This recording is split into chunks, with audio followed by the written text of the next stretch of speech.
Muy bien, bueno, pues vamos a dar inicio a esta sesión en la cual pues vamos a ver en qué consiste la estadística descriptiva, específicamente las medidas de tendencia central.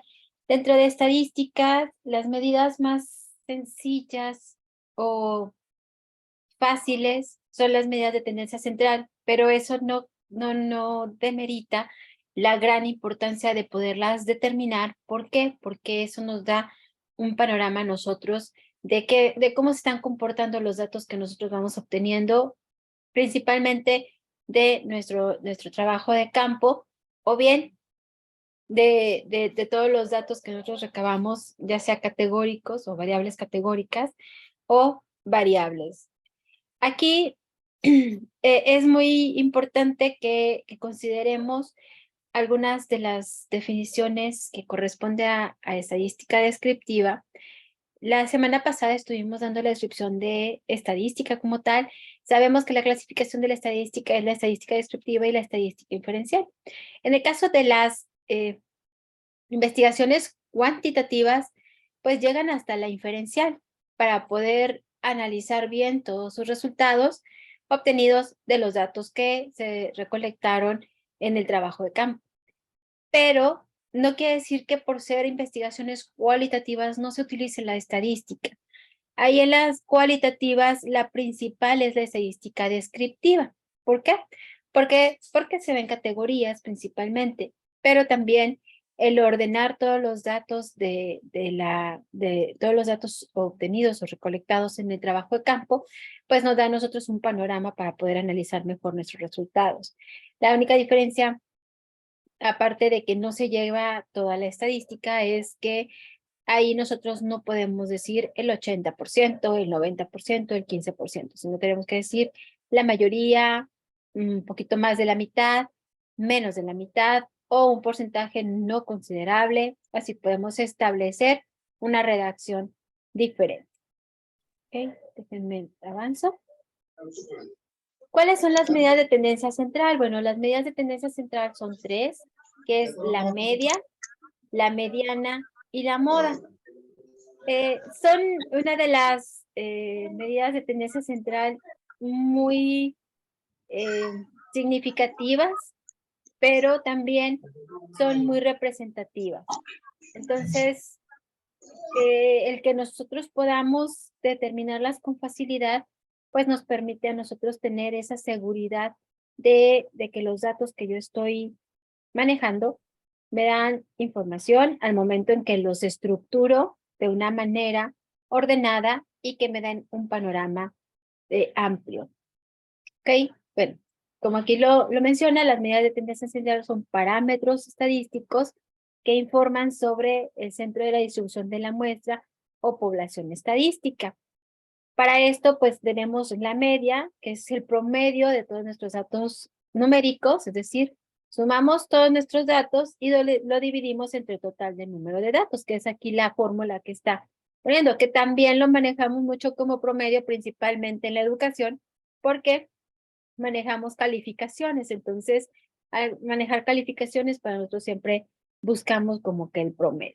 Entonces, puede ser promedio o puede ser la media, como aquí lo manejan, ¿no? Tenemos la mediana. La mediana es, es una medida de tendencia central, pero también por la fórmula que se utiliza, nos da una posición donde voy a encontrar el valor de la mediana. Ahorita que veamos la fórmula, voy a enfatizar un poquito más en este punto.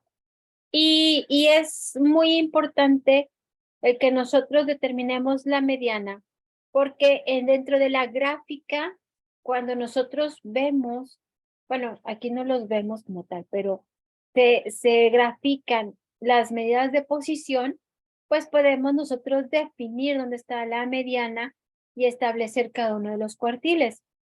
Aquí aparte, pues es la posición central de la parte de distribución en 2, dependiendo si los valores los tengo par o los tengo impar, pero al momento de yo encontrar ese valor de la mediana, puedo también tener una idea de qué tan dispersos están nuestros datos al momento de seleccionarla, porque si está muy parecida a la media, pues entonces quiere decir que los datos van a estar muy unidos a la media, y si no, pues pudiera ser muy dispersos. Entonces, nos da diferentes datos, por eso es que cuando nosotros tenemos un conjunto de datos, debemos de ubicar la mediana, y la fórmula que nosotros utilizamos para determinarla es la que nos indica la posición. La fórmula es la misma. Si ustedes lo observan, es la misma. N más 1 entre 2. Pero ¿qué diferencia hay? La diferencia es que cuando tenemos un número par, por ejemplo, que sean 10 más 1, me da 11 entre 2, me da 5.5. Ese no es el valor de la mediana. Me está indicando que entre el valor 5 y el valor 6 está el valor real de la mediana. Entonces, realmente esta fórmula nos indica la posición donde voy a encontrar el valor de la mediana. Y si es impar, pues es mucho más sencillo, porque si pongo 11 más 1, me da 2 entre 2, pues es 6. Entonces, ahí en la posición 6 voy a encontrar el valor de la mediana. Entonces, cuando se nos complica es cuando tenemos par. Y casi siempre tenemos números pares o datos pares. Que 20, 30, 40, 50, 100, 200, 350. O sea, casi siempre tenemos números pares. Entonces, es lo que a veces se nos complica. En el ejercicio, cuando nos toque, ahí vamos a ver la diferencia cuando tenemos un número par y cuando tenemos un número impar, principalmente ya de manera práctica, porque se saca el promedio de esas dos posiciones. Vuelvo al ejemplo donde me daba en la quinta posición y en la sexta posición.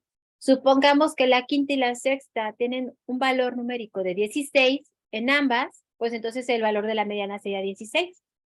Pero si tengo un 12 y un 16, pues ya ahí los sumo y los divido entre 2, que sería 28 entre 2, me da 14, pues entonces ese es el valor de la mediana. Eso es lo único que tenemos que hacer y tener mucho cuidado cuando determinamos la mediana. Pero en sí, nada más es una sola fórmula y esa fórmula nos da la posición donde puedo encontrar la mediana. Si tienen alguna duda, con toda confianza me pueden interrumpir y es mejor de que vayan saliendo en el momento para que no se nos olvide y nos quedemos con la duda. ¿Ok? En el caso de la moda,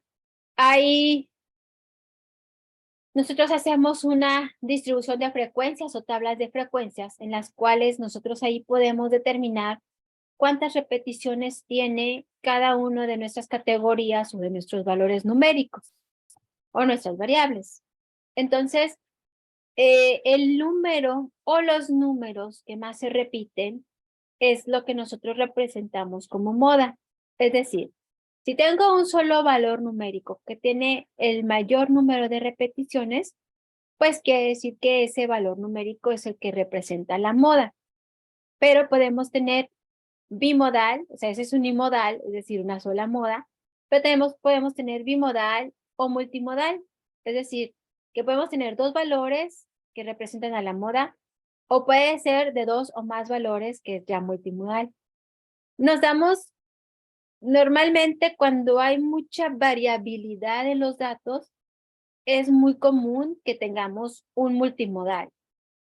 Pero cuando son muy estables nuestros datos, entonces podemos ver que realmente la moda es unimodal, a lo mucho bimodal, ¿sí?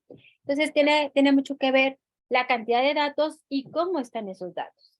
Cuando digo variabilidad es que, por ejemplo, están 12, 13, 14, luego 12, 13, 14, 12, 13, 14. Entonces, ahí están. Pero si estoy 12, 13, 14, 12, 13, 14, 13, 14, 12, 11, 13, 12, 13, y de repente sale un 50, ahí hay mucha variabilidad, ¿sí? Y eso desestabiliza todo. Se llama números o valores atípicos, o sea que llevamos como que un rango que está muy pegadito y de repente hace un pico, ¿ok? Entonces, la tabla de frecuencia, ¿para qué nos sirve o distribución de frecuencia? Bueno, es donde nosotros ponemos todos nuestros datos y los organizamos de una manera en la que nosotros podemos ver cómo son las repeticiones, comprobar que realmente lo estamos haciendo bien, o sea, que si realmente las repeticiones corresponden. También podemos ver cuál es el comportamiento en porcentaje y todo eso nos lo da la tabla de frecuencia. La frecuencia que nosotros reportamos, o sea, el número de repeticiones de cada una de nuestras categorías o variables, se le conoce como frecuencia absoluta. Y nos dice aquí que la frecuencia absoluta es el número de veces que un dato se repite dentro del conjunto de datos y se representa como FI. Lo tenemos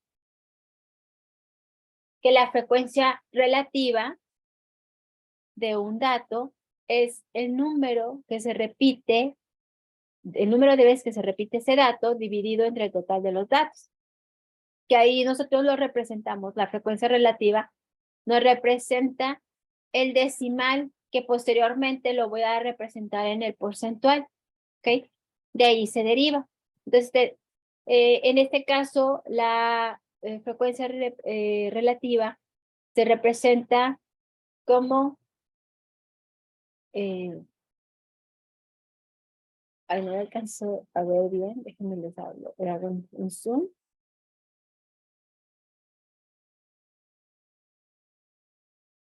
Como NI, siendo I el número de datos que vamos a estar poniendo. En el caso de la frecuencia relativa, cuando nosotros hacemos la sumatoria, nos debe dar exactamente 1. Si nosotros al sumarlo nos da diferente de 1, llámese 0.99, llámese 1.01, alguno de nuestros datos están equivocados. Siempre nos debe dar exactamente 1. Y cada una de nuestra frecuencia relativa, pues va a estar entre 0 y 1. Si nos sale más de 1, es que algo estamos haciendo mal. Tal vez estamos dividiendo al revés el total de datos entre uno de los datos. Entonces, hay que tener mucho cuidado. ¿Ok? Pero en sí, siempre, siempre, siempre nos tiene que dar 1, la sumatoria. Y los datos que nos va a dar entre cada uno de los intervalos, entre cada uno de los de las filas que nosotros estemos determinando, pues sí nos va a dar entre 0 y 1. ¿Okay? Acuérdense que de ahí se deriva la porcentual, la frecuencia porcentual. Entonces, al momento en que nosotros la tenemos, si nosotros nos da un valor arriba de 1, pues ya tenemos más del 100%. Entonces, no puede ser más del 100%. O sea, todos los datos me deben dar el 100%. Entonces, es cuando nosotros vemos que cometimos algún error. Ahí nos damos cuenta. Pues por eso la importancia de la tabla de frecuencia. La tabla de frecuencias nos muestra en orden nuestros valores, nuestros datos o los datos que recolectamos en nuestro trabajo de campo. Nos demuestra también el comportamiento de esos datos y aparte nos lo muestra en un panorama general, lo cual nosotros podemos visualizar con facilidad y podemos llegar a tener un análisis previo de todo el comportamiento de nuestros datos. ¿Okay? Entonces, por eso es muy relevante el saber cómo hacerla y lo vamos a hacer, así que no se me preocupen, porque a veces la teoría la medio entendemos o la entendemos, pero la entendemos mucho mejor cuando ya hacemos un ejemplo o cuando ya nosotros lo estamos realizando por sí mismos. La tabla de frecuencia también se puede analizar la información por medio de una agrupación de datos. Es decir, dentro de la tabla de frecuencia nosotros podemos tener datos agrupados y datos no agrupados. ¿Cuál es la diferencia? Es la variabilidad de nuestros datos. Es decir, si yo tengo 1, 2, 5, 7, 9, 20, 15, 7, 9, 20, 15, 25, vemos una gran variabilidad. No puede establecer menos de 10 renglones o menos de 10 filas. Entonces, cuando tengo esa variabilidad en los datos, es cuando tengo que utilizar intervalos, que es lo que vimos la semana pasada, que estuvimos viendo las diferentes unidades de medida. Entonces, utilizamos intervalos y esos intervalos a nosotros nos van ayudando para poder establecer agrupar los datos poder establecer la frecuencia de esos datos agrupados y poder encontrar todos los demás datos. La tabla pues la podemos hacer. Entonces, por eso tenemos que hacerlo. Y ahí es donde se maneja los intervalos de clase. Aquí es muy importante, los intervalos de clase tienen que tener la misma amplitud. Es decir, si tenemos amplitud 5, todos tienen que tener amplitud 5. Tenemos amplitud 10, todos los intervalos tienen que tener esa amplitud. No puedo poner una amplitud de 5 y luego una de 10 y luego una de 6 y luego una de 4. No, todas tienen que ser con la misma amplitud, ¿ok? Aquí, bueno, pues la regla nos dice que deben estar entre 6 y 15 intervalos. Ya 15 se me hacen demasiado. Tratemos de que sean 6, 8 es lo que es más común. Sin embargo, bueno, pues tenemos todo ese margen de 6 a 15, pero casi siempre tratamos de ponerlos entre 6 y 8. ¿Y cómo podemos nosotros definir este número de intervalos? Bueno, el número de intervalos se puede definir o se puede determinar a través de utilizar la fórmula propuesta por Sturges, que es K, que es el número de intervalos, es igual a 1 más 3.322 por el logaritmo base 10 del total de datos.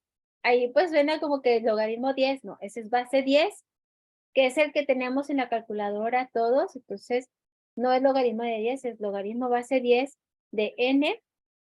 Y bueno, pues K es el número de intervalos de la clase, es lo que vamos a determinar, y n es el número de valores en el conjunto de datos de observación. Es decir, si tengo una base de datos de 30, pues n vale 30. Si nuestro número de datos son 50, entonces n vale 50. ¿Ok? Dentro de la tabla de frecuencia, como les acabo de mencionar, es importante que nosotros determinemos la amplitud de los intervalos de clase. Entonces aquí tenemos que la amplitud es igual al rango. El rango es la diferencia entre el número mayor menos el número menor o el valor máximo menos el valor mínimo entre el número de intervalos que nosotros acabamos de determinar con la fórmula de Strunz. Entonces ahí es donde nosotros tenemos para poder determinar la amplitud. Que a veces no nos salen enteros. Pocas veces realmente nos salen en enteros. Entonces tenemos que redondear para que nosotros podamos manejar enteros. ¿Ok? Entonces ahí nada más hacemos ciertos ajustes. Bueno, no sé si tengan alguna duda. Algo que no haya quedado muy claro.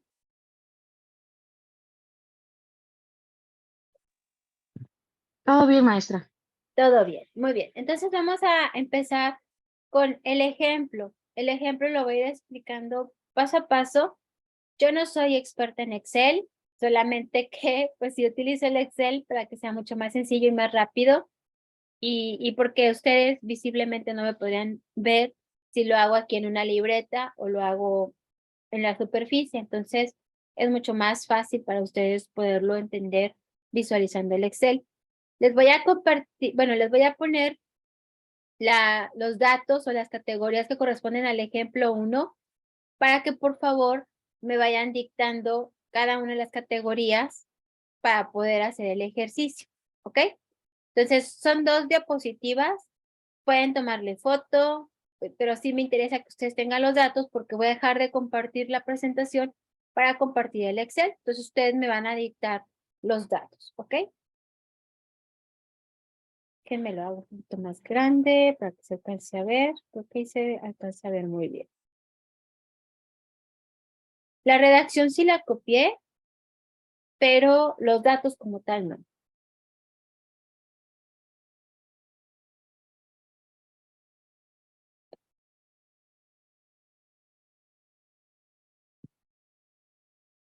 Me dicen cuando ya le hayan tomado captura o ya tengan la imagen de esta primera diapositiva.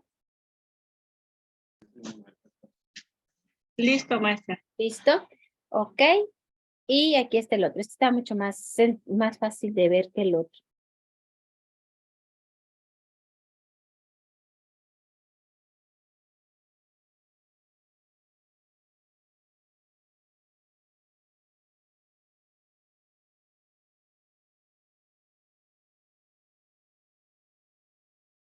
Ok. ¿Listo también con la segunda o listo con la primera? Seguimos.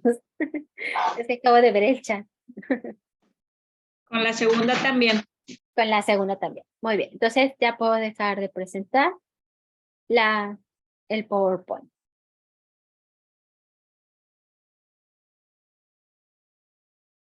Ok.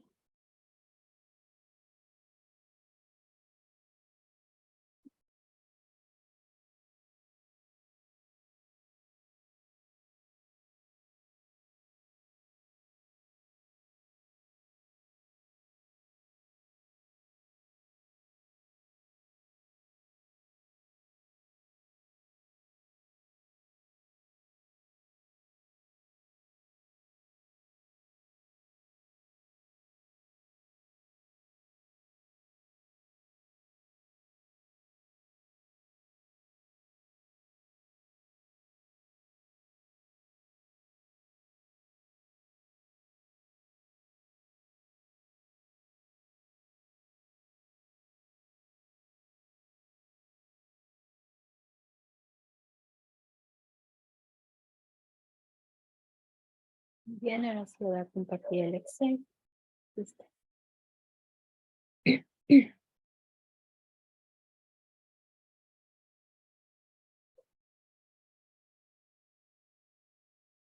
Muy bien. Bueno, nada más me confirman si pueden ver bien el Excel. Si no, para abrirlo un poquito más.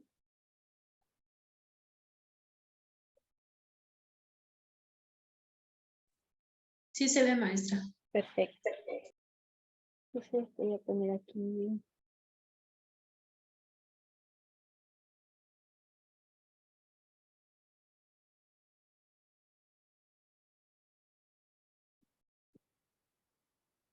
Muy bien. Ahora sí.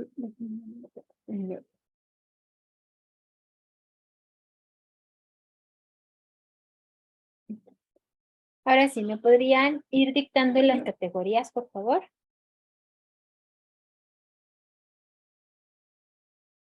Como fue apareciendo los datos. Dieta severa. Ajá. Uso de ropa holgada.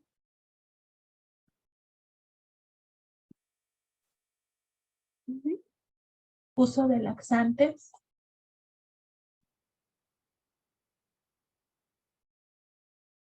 Hiperactividad.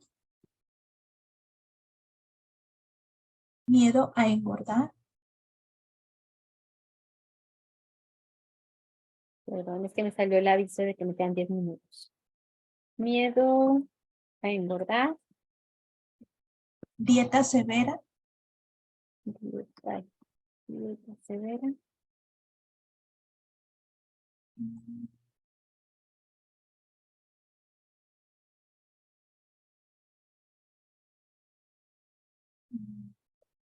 No sé qué son todos, maestra. No, pero así tal cual como iban apareciendo, aunque se repitieran. En total son 11, pero ¿cómo quiere que estén ordenados? ¿Hacia lo horizontal o vertical? No importa el orden, nada más que si sean los 11 de la primera diapositiva. O sea, en total tenemos que tener 27 datos. Ahorita llevamos 2, 4, 6.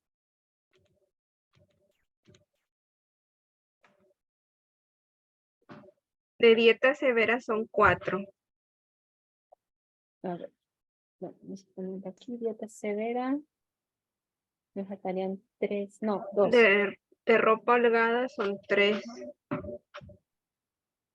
Ropa holgada nada más tengo una, entonces me faltan 2. Ropa holgada. Ah, es que es uso de ropa holgada, ¿verdad? Porque no me sale. De ropa holgada serían 2. ¿Son 3 en total? Sí. Entonces me faltarían 2. Muy bien. Miedo a engordar son 2. Ujú.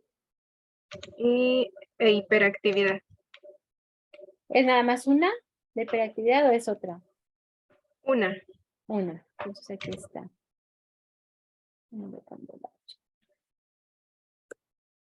Ok, ahora nos vamos con los datos de la otra diapositiva.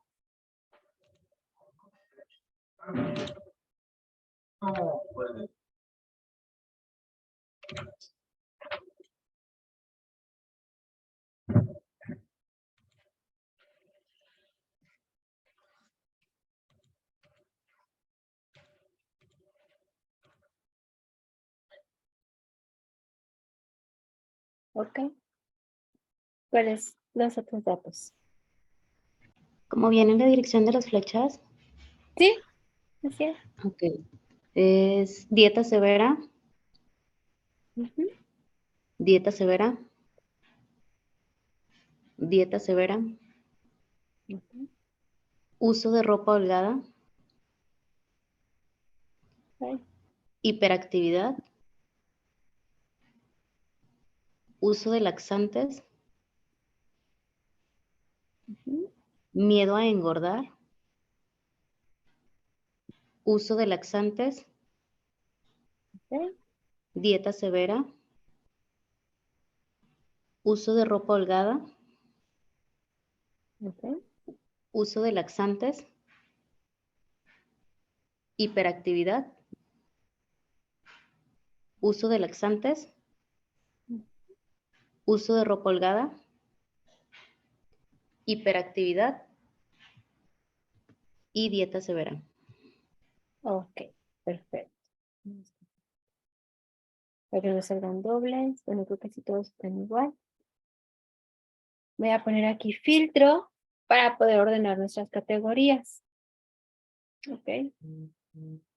De nuestras categorías tenemos dieta severa, hiperactividad, miedo a engordar, uso de laxantes y uso de ropa holgada. Entonces sería dieta severa,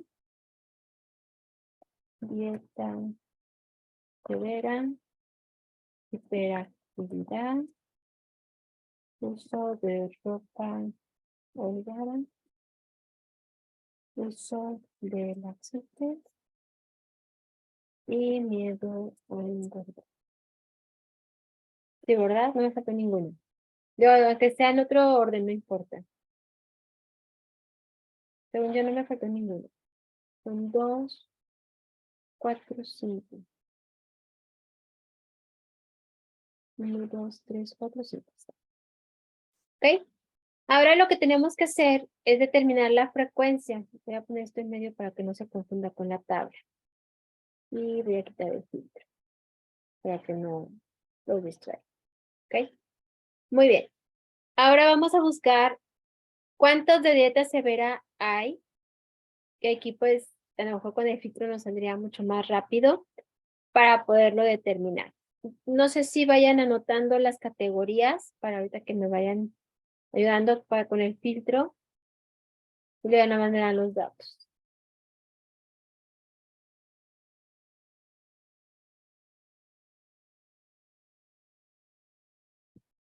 Sí, déjenme les pongo otra vez aquí.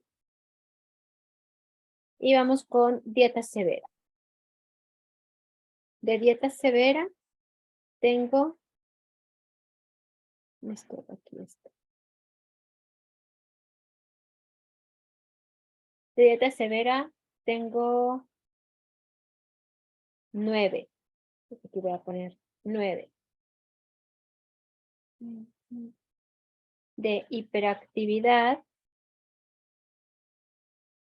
tengo 4.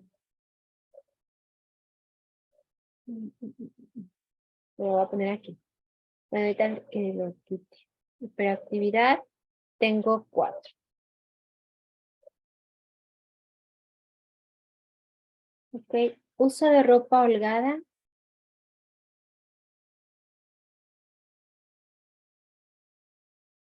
Tengo 6.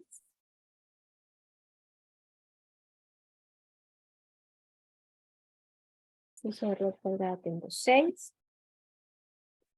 Uso de laxantes. Tengo 5.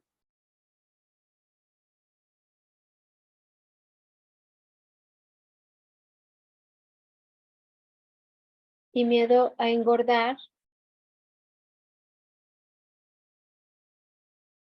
Tengo 3. Ay, dice engordar. Engordar. No sé si en la otra sí le puse. No, acá sí le puse engordar. Ok. Entonces, volviendo ahí, pues ya tenemos aquí. Voy a poner esto en medio.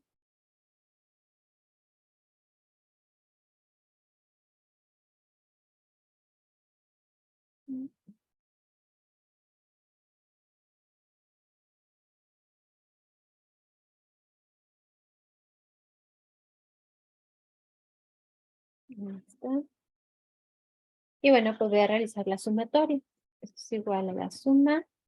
Yo sé que viene de sumatoria, pero me gusta mejor ponerlo así porque muchas veces la sumatoria no realiza bien la suma. Entonces, por eso me gusta hacerlo mejor así. Y bueno, aquí observamos que tenemos 27. Justamente los datos que nos habían mencionado que correspondían al total de niñas encuestadas con estos desórdenes alimenticios.